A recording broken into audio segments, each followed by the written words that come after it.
saya percaya kebaikan yang sama sudah saya alami bersama dengan jemaat di sini. Puji Tuhan, haleluya. Bapak Ibu, tadi malam saya batuk dan agak susah tidur, tetapi tadi dikatakan dalam pujian kita, penyembahan kita, Tuhan urapi hamba-Mu. Biarlah isi hati Tuhan bisa disampaikan.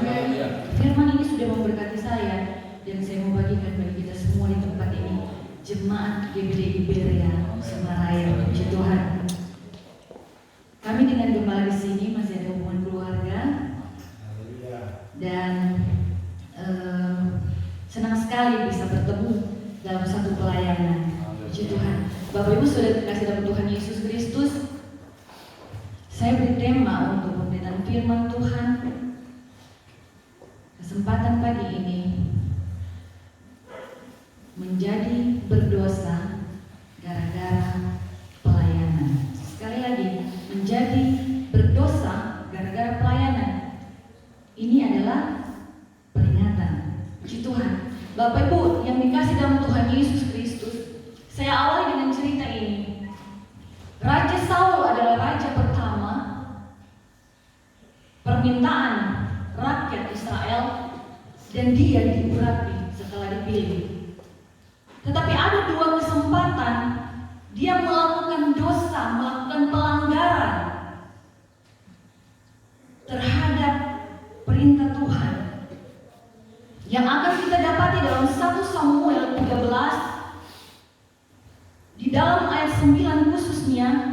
Di situ ia mempersembahkan korban bakaran yang seharusnya bukan menjadi tugasnya.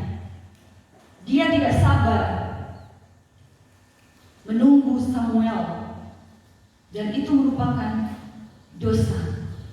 Dan yang kedua, ketika diperintahkan kepadanya untuk menumpas seluruh rakyat Amalek, yang terjadi ia tidak menumpas dan dia mengambil lembu-lembu, ternak-ternak yang baik, yang gemuk, dengan alasan untuk mempersembahkan korban, dan dia berdosa. Bahkan dia ditolak oleh Tuhan. Alasan yang pertama adalah mempersembahkan korban. Alasan yang kedua adalah untuk mempersembahkan korban. Tetapi dia bersalah, berdosa di hadapan Tuhan. Bapak Ibu sudah dikasih dalam Tuhan Yesus Kristus. Ada banyak hal ternyata yang memungkinkan sekali saya dan saudara berdosa karena pelayanan. Saya percaya kita semua ada tugas-tugas pelayanan, amin? Tanpa terkecuali. Bukan berarti tugas pelayanan itu hanya diemban oleh gembala saudara atau kepada saya atau siapapun yang berdiri di mimbar ini. Seperti motivasi rohani suami saya tadi katakan, keluar dari gereja ini adalah pelayananmu, amin? Dimanapun engkau pergi dan berada, engkau harus menjadi surat yang terbuka, panggilanmu untuk menjadi berkat, amin? Nah, mari kita lihat contoh-contoh lain selain Saul. Kita akan dapati pertama di dalam Imamat 10 ayat 1. Imamat 10 ayat 1 bicara tentang Nadab dan Abihu, anak-anak Harun. Dikatakan firman Tuhan, kemudian anak-anak Harun, Nadab dan Abihu masing-masing mengambil perbandaraannya, membubu api ke dalamnya, serta menaruh ukupan di atas api itu. Dengan demikian mereka mempersembahkan ke hadapan Tuhan api yang asing, yang tidak diperintahkannya kepada mereka. Dalam terjemahan lain dikatakan mereka mengambil piring kemenyan dan meletakkan api dan kemenyan ke atas piring itu, tetapi mereka tidak memakai api yang telah ada di atas mezbah. mereka mengambil api dari tempat lain. Jadi bukan api yang berasal dari apa yang sudah diperintahkan Tuhan. Sehingga kemudian ayat 2, keluarlah api Tuhan dan mereka mati di hadapannya.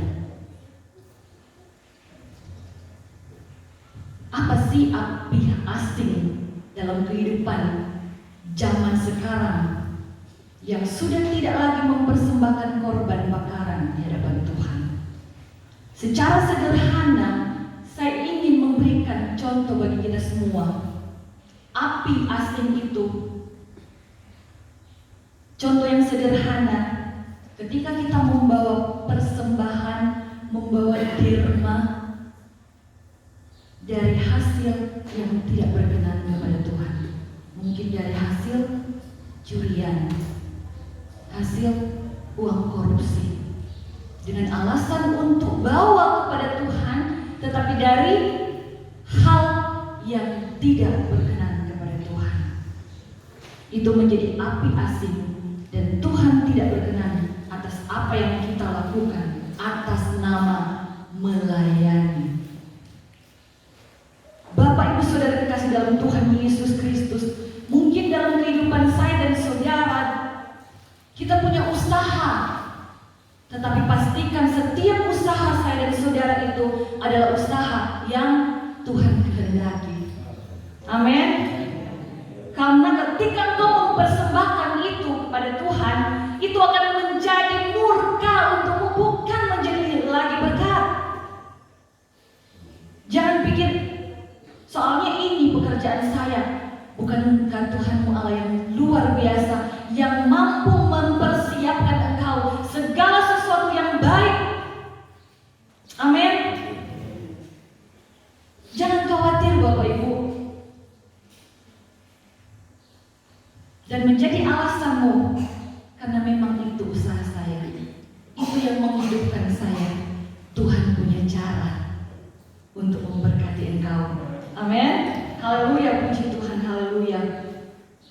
Atau kemudian kita akan bisa melihat dalam kehidupan pelayanan di dalam gereja.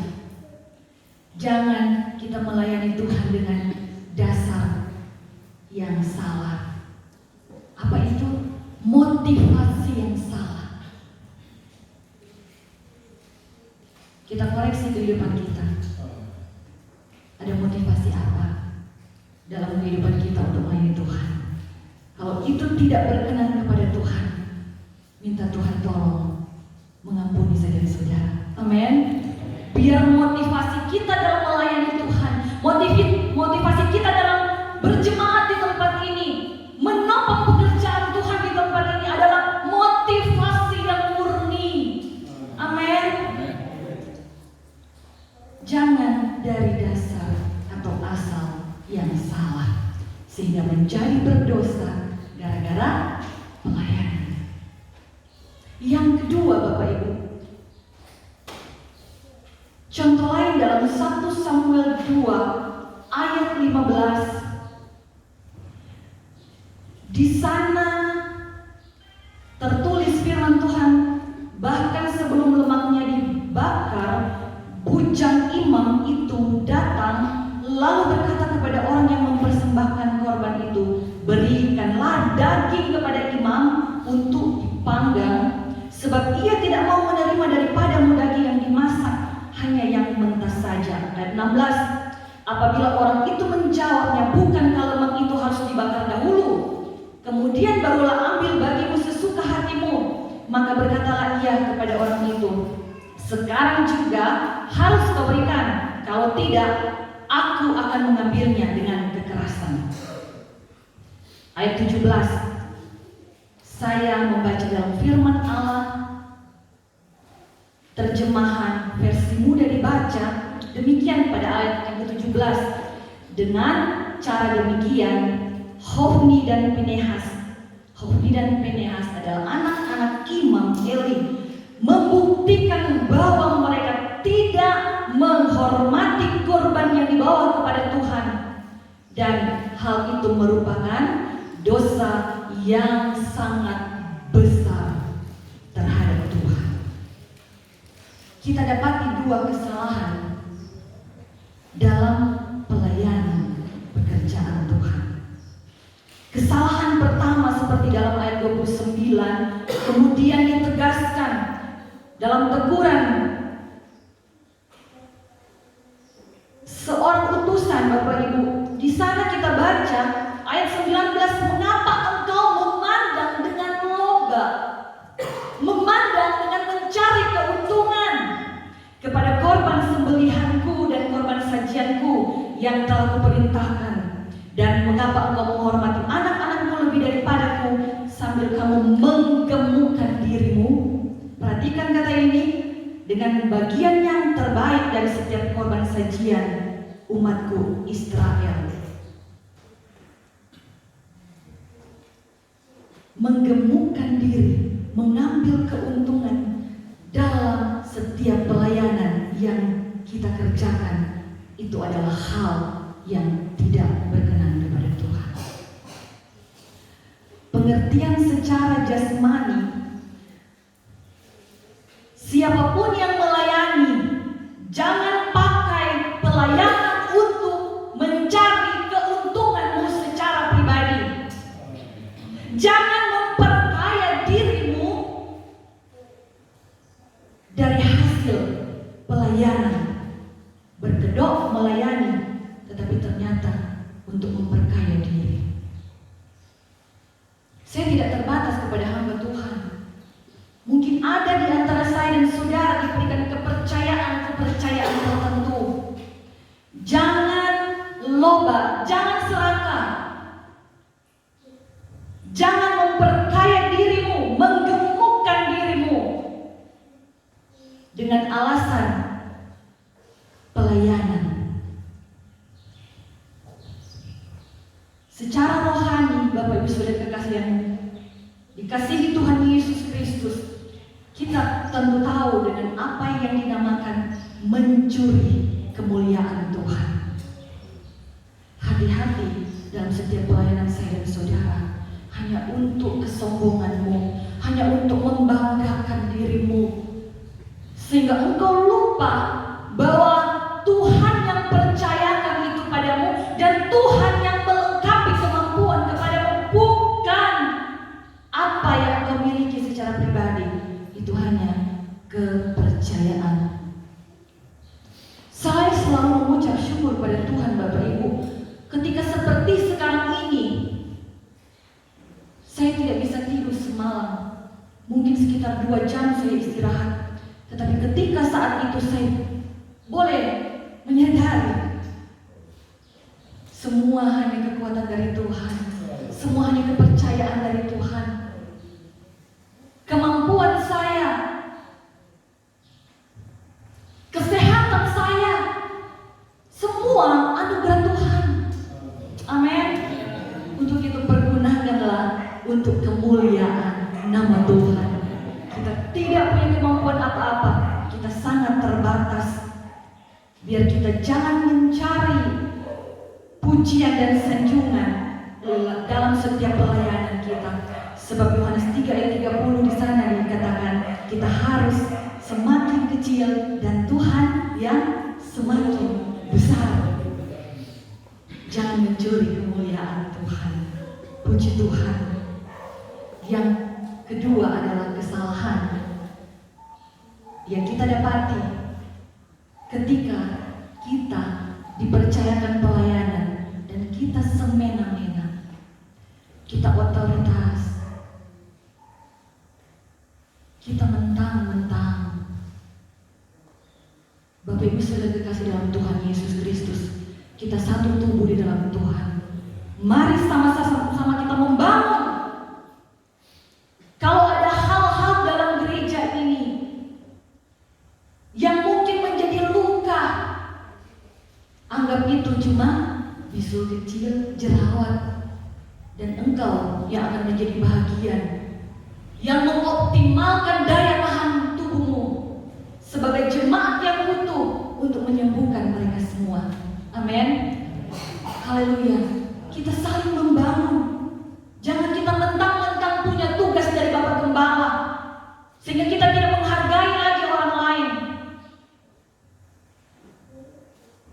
Jangan pakai kepercayaan itu untuk engkau gunakan menjadi otoriter, semena-mena. Tidak ada kasih dalam pelayananmu. Karena apa akibatnya Bapak Ibu?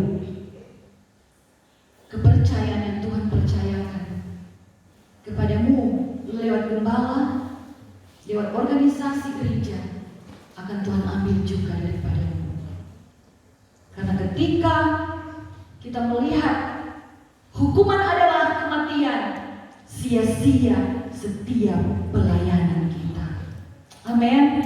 Kita tidak akan menikmati berkat-berkat dari setiap pelayanan kita kalau pelayanan kita salah. Bapak Ibu Saudara kekasih dalam Tuhan Yesus Kristus, ini yang dialami oleh anak-anak Eli, Hofni dan Pinehas, seperti yang dinubuatkan dalam 1 Samuel 2 ayat 34. Pada hari yang sama mereka mati. Dua-duanya mati pada hari yang sama. Dan kalau kita melihat Bapak Ibu di dalam 1 Samuel 4 ayat 4, ternyata mereka mati dekat dengan tabut perjanjian Allah itu. Artinya apa? Jangan kita mati dalam melayani Tuhan, dalam sementara kita pelayanan.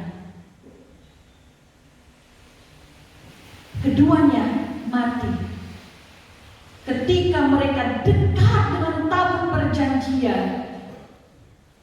Tabut itu dirampas, keduanya mati di tempat yang salah.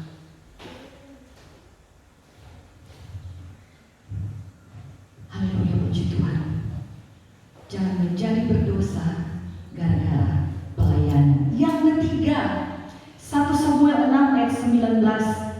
Dan ia membunuh beberapa orang Bet-Semes karena mereka melihat ke dalam tabut Tuhan.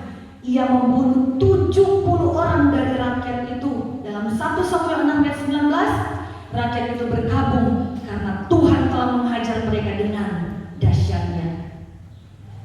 Apa yang kita dapati dari kejadian ini Bapak Ibu?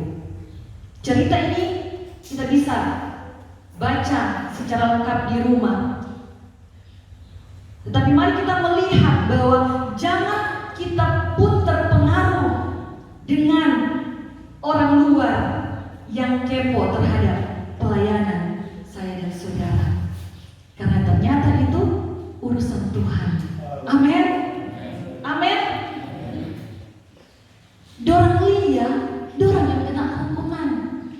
Artinya kalau dorang musik-musik, dorang kepo-kepo, biarkan saja. Jangan terpengaruh. Karena ketika kita terpengaruh, maka kita pun akan tawar hati. Jadi jangan terpengaruh. Amin. Haleluya, puji Tuhan. Tetapi sebaliknya Bapak Ibu, saudara kekasih dalam Tuhan Yesus Kristus, pesan Tuhan seperti ini yang saya tangkap, meskipun terjadi bukan kepada orang Israel, meskipun hukuman itu bukan pada orang Israel, tetapi kita pun harus belajar jangan menjadi orang yang kepo dengan pelayanan Tuhan yang dipercayakan kepada orang yang lain. Dia khotbah apa tadi? Dia bersaksi apa? Padahal ada sesuatu yang tidak berkenan ketika engkau melontarkan pertanyaan itu. Kalau engkau ingin mendapati berkat dari sana, puji Tuhan. Tetapi bukankah tidak sedikit dari saya dan saudara terlalu kepo dengan pelayanan yang Tuhan percayakan kepada orang lain?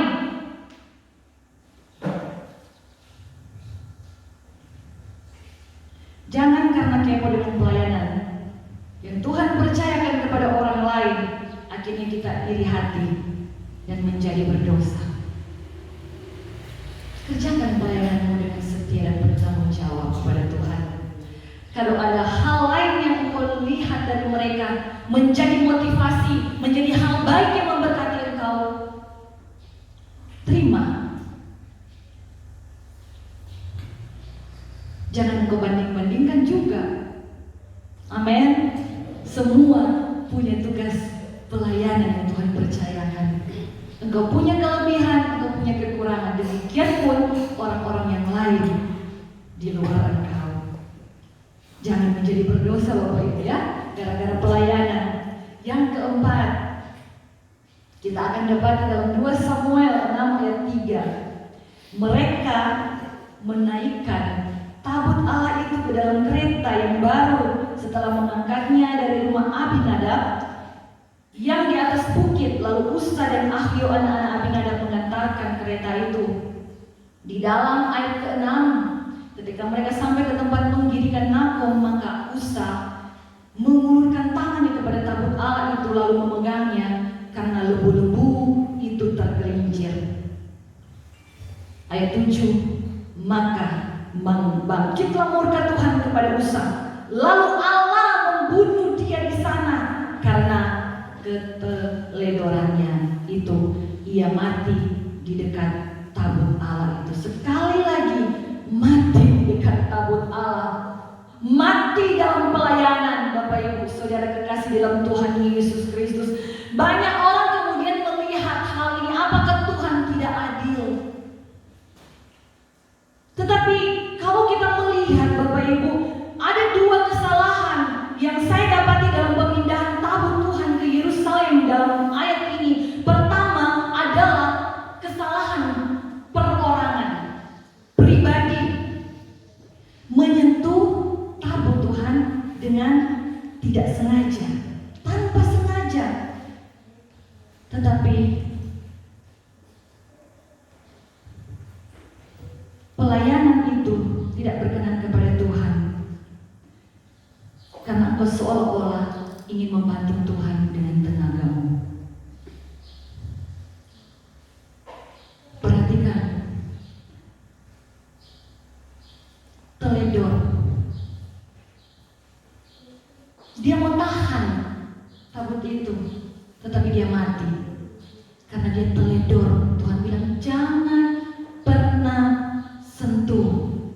Memang tidak sengaja Bapak Ibu, tetapi maksudnya ini adalah taat saja. Segala sesuatu yang engkau kerjakan, pertimbangkan terlebih dahulu.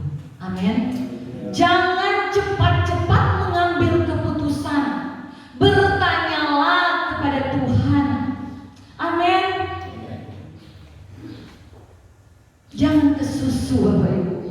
Jangan buru-buru. Tanya dulu. Boleh tidak? Sehingga jangan menjadi dosa kepadamu. Bapak Ibu Saudara dikasih dalam Tuhan Yesus Kristus. Yang kedua adalah kesalahan secara bersama atau umum. Mereka menaikkan tabut itu ke dalam, betul ke Bapak Ibu, kereta baru, seolah-olah baru ya Bapak Ibu, dari rumah Abinadab dengan menggunakan lembu yang seharusnya itu menggunakan tenaga manusia atau dipikul oleh tangan manusia atau bahu manusia. Cara-cara seperti ini menggunakan lembu adalah cara-cara orang fasik untuk mengangkut berhalanya, diadopsi dalam pelayanan. Jangan cara-cara dunia masuk dalam pelayanan jemaat di sini. Bapak Ibu Saudara kekasih dalam Tuhan Yesus, cara hidup bangsa kafir yang membuat Tuhan marah, sehingga pada saat lembu-lembu itu tergelincir, Usa tanpa bertanya pada Tuhan, terlalu buru-buru. Dia pikir dia sanggup untuk melakukan hal untuk menolong Tuhan. Akhirnya dia mati. Sekali lagi, segala sesuatu yang kita lakukan dalam pelayanan, walaupun itu pelayanan, bertanyalah dulu kepada Tuhan. Amin. Haleluya, puji Tuhan. Haleluya. Jangan memakai cara hidup orang fasik, mengikuti cara-cara dunia. Sebagai contoh yang sederhana misalnya, di dalam gereja, di dalam organisasi, masih ada permainan praktik. money politik. Hati-hati Bapak Ibu. Itu adalah cara orang fasik, cara dunia yang tidak boleh diadopsi oleh gereja.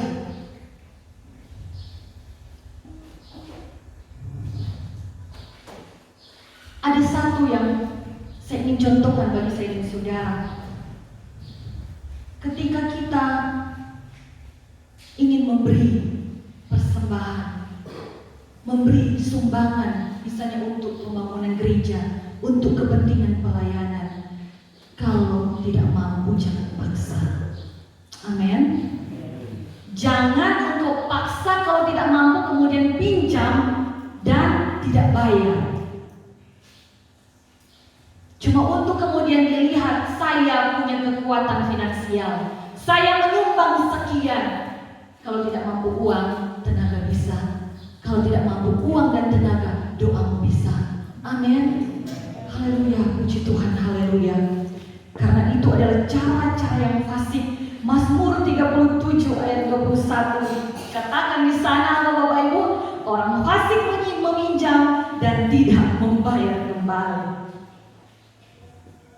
Itu cara yang tidak berkenan kepada Tuhan. Jadi batu sandungan.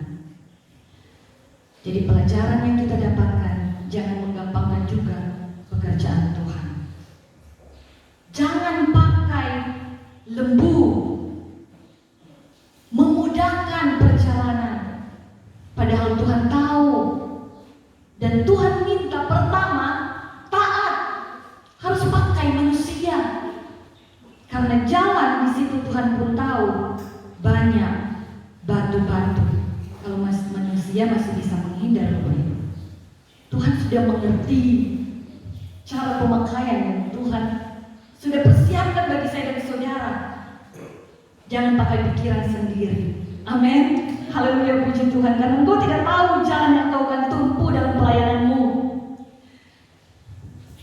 Atau mungkin Bapak Ibu ada dalam kehidupan jemaat di sini yang bilang begini, biar kita di rumah saja, di rumah yang dititip ke gereja, menggampangkan. Ada di sini titip-titip di rumah, atau orangnya di rumah di mana begitu, kemudian dia bilang yang penting kita PHT di gereja. Sebentar khotbah atau gembala, so bukan mau bilang jemaatku, so mau bilang hati-hati di dalam gereja.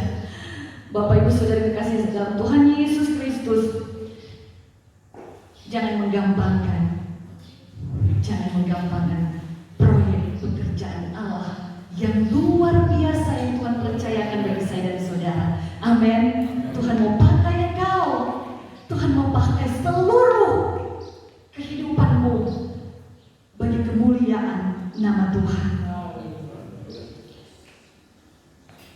Dan saya akan menutup dengan ini di bagian yang kelima, teladan dalam pelayanan pekerjaan Tuhan. Kita awali dulu dengan 1 Samuel 6. Ini adalah nasihat dari imam dan tukang sihir di Filistin, Bapak Ibu. Kita lihat di dalam ayat 7. Oleh sebab itu ambillah dan siapkan sebuah kereta baru dan 2 ekor lembu yang menyusui. Perhatikan ya, 2 ekor lembu yang menyusui yang belum kena kuk. Seakan-akan yang terbaik. Pasanglah kedua lembu itu pada kereta, tetapi bawalah anak-anak kembali ke rumah supaya jangan mengikutinya lagi. Sekali lagi saya bacakan. 2 ekor lembu yang menyusui, kemudian dalam catatan yang terakhir, bawalah anak-anaknya kembali ke rumah supaya jangan mengikutinya lagi. Ayat 10. Demikianlah diperbuat orang-orang itu.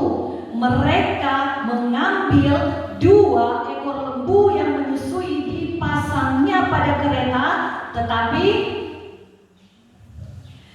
anak-anaknya ditahan di rumah. 2 kali dicatat. Saya penasaran Bapak Ibu, ada pesan apa yang ingin Tuhan sampaikan terlebih kepada saya, dan saya bagikan bagi kita semua. Memisahkan induk dengan anak yang masih menyusui itu adalah perbuatan yang tidak adil. Ini bicara tentang apa? Ada pihak atau ada yang dikorbankan, menjadi korban. Bandingkan dengan teladan Tuhan Yesus.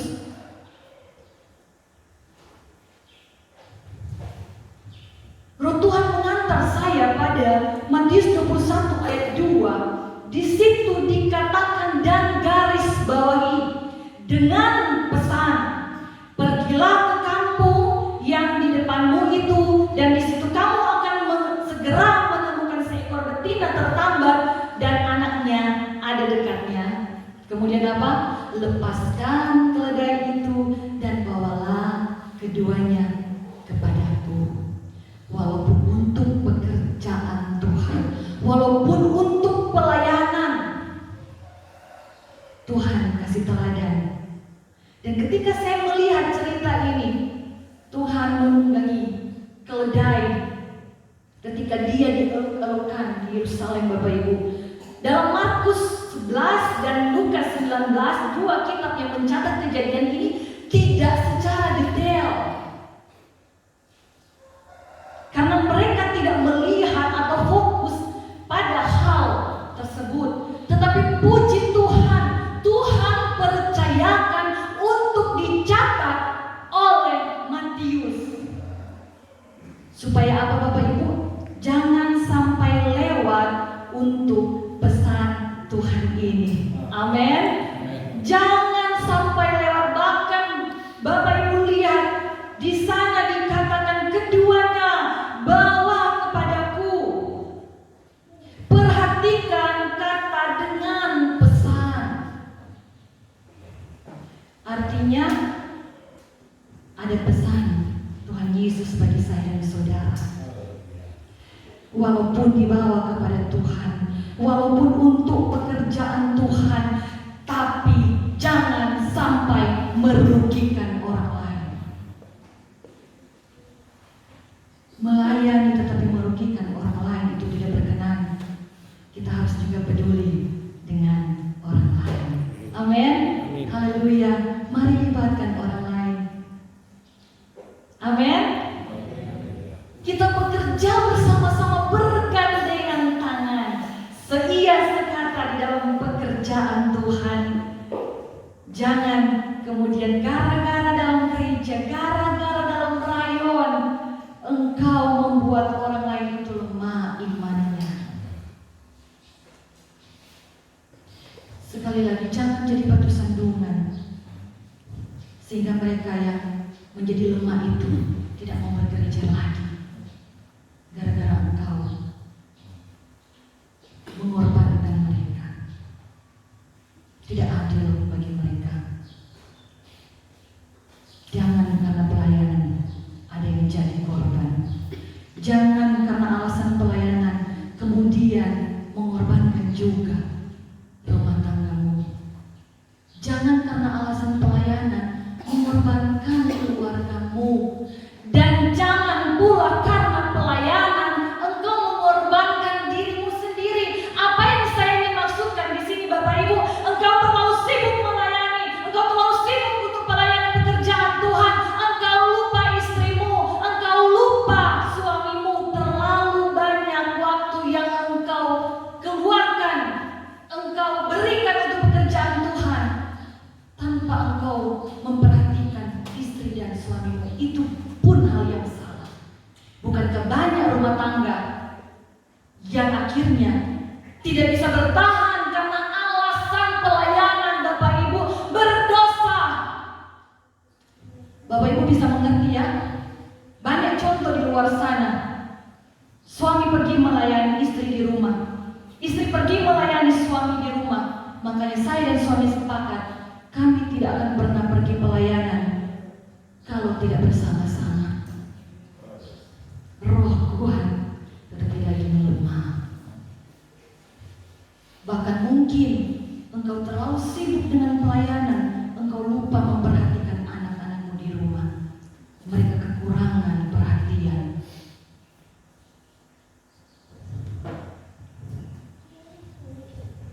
Atau yang terlebih fatal lagi, terlalu sibuk pelayanan, lupa makan, akhirnya sakit. Sibuk pelayanan, tidak menjaga kesehatan. Atau banyak hamba-hamba Tuhan yang sibuk pelayanan, sudah tahu kolesterol tinggi, dapat hidangan.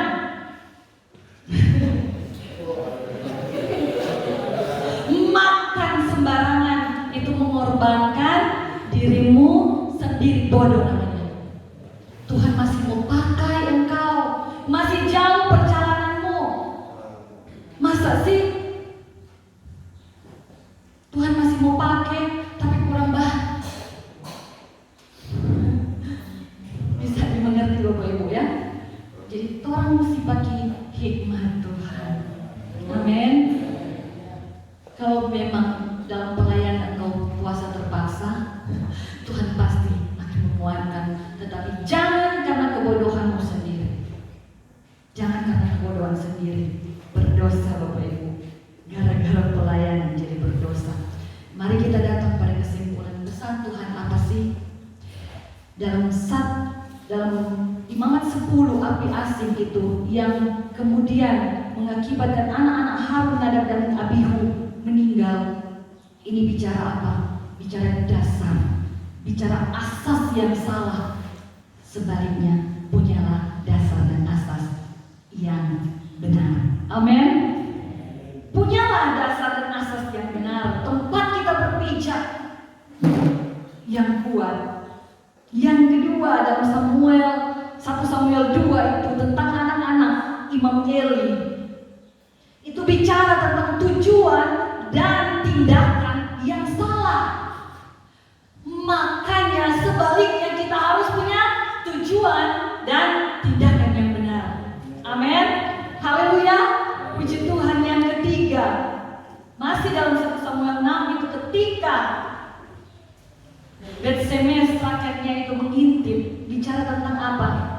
Ada kebiasaan-kebiasaan yang salah. Sebaliknya, mari kita punya kebiasaan-kebiasaan yang baik, jadi teladan dan jadi contoh. Amin. Puji Tuhan, haleluya. Di dalam 2 Samuel 6 kita melihat tentang cerita keteledoran dan pemakaian lembu-lembu. Itu bicara tentang apa? Keputusan yang salah dan cara yang salah. Untuk itu sebaliknya kita punya keputusan yang baik, yang penuh dengan pertimbangan, dengan cara yang berkenan kepada Tuhan. Sehingga teladan yang sudah kita baca, salah satu contoh dalam pelayanan yang Tuhan pesankan bagi kita semua. Lepaskan keledai itu dan bawa keduanya kepadaku.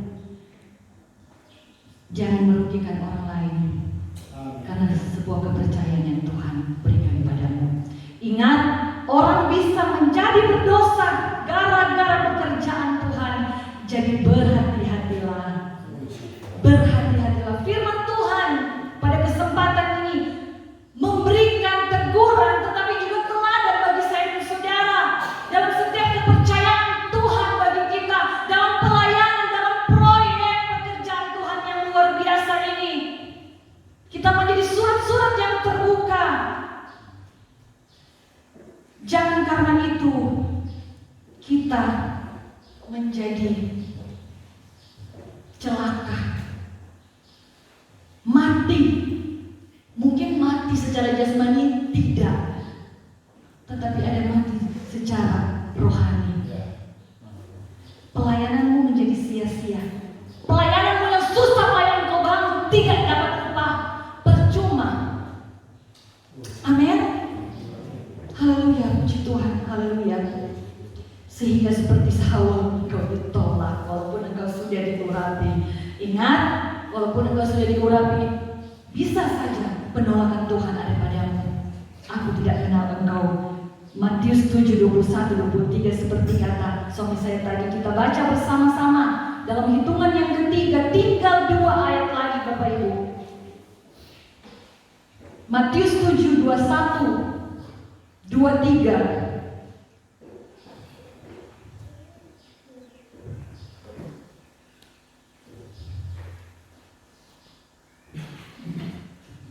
Dua, tiga. Bukan setiap orang yang berseru kepada Tuhan, Tuhan akan masuk ke dalam kerajaan sorga, melainkan dia yang melakukan kehendak Bapakku yang di sorga. Amin. Haleluya. Karena pada hari-hari terakhir banyak orang yang berseru-seru Bapak Ibu. Di dalam ayat sebelumnya kita lihat ayat 20.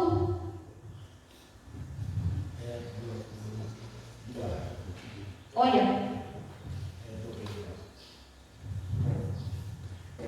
Dalam hitungan yang kedua, 3. Pada hari terakhir banyak orang akan berseru kepada Tuhan, Tuhan, bukankah kami berbuat demi nama-Mu dan mengusir setan demi nama-Mu dan mengadakan banyak mujizat demi nama-Mu juga? Selanjutnya, pada waktu itu aku akan berterus terang kepada mereka dan berkata, aku tidak mengenal kamu, lenyaplah daripadaku, kamu sekalian pembuat kejahatan. Kepercayaan pelayanan yang luar biasa yang Tuhan percayakan bagi tiap-tiap orang, mengusir setan, mengadakan mujizat dan lain sebagainya.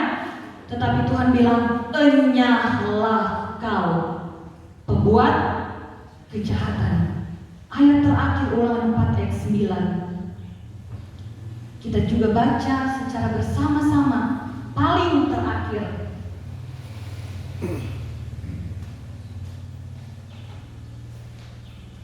2, 3. Tetapi waspadalah dan berhati-hatilah, supaya jangan engkau melupakan hal-hal yang dilihat oleh matamu sendiri itu, dan supaya jangan semuanya itu hilang dari ingatanmu seumur hidupmu. Beritahukanlah kepada anak-anakmu dan kepada cucu cicitmu semuanya itu. Mau beritahukan? Amin. Haleluya. Haleluya. Pesan Tuhan. Pesan Tuhan pada siang hari ini buat saya, buat semua. Sudah dilihat, sudah didengar, beritahukanlah kepada anakmu, cucu cicitmu. Melayani lebih sungguh. Saya undang imam musik dan kita akan berdoa. Haleluya, puji Tuhan. Haleluya. Haleluya, Yesus. Kami mau melayani Tuhan. Kami mau melayani Tuhan.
biarlah pelayanan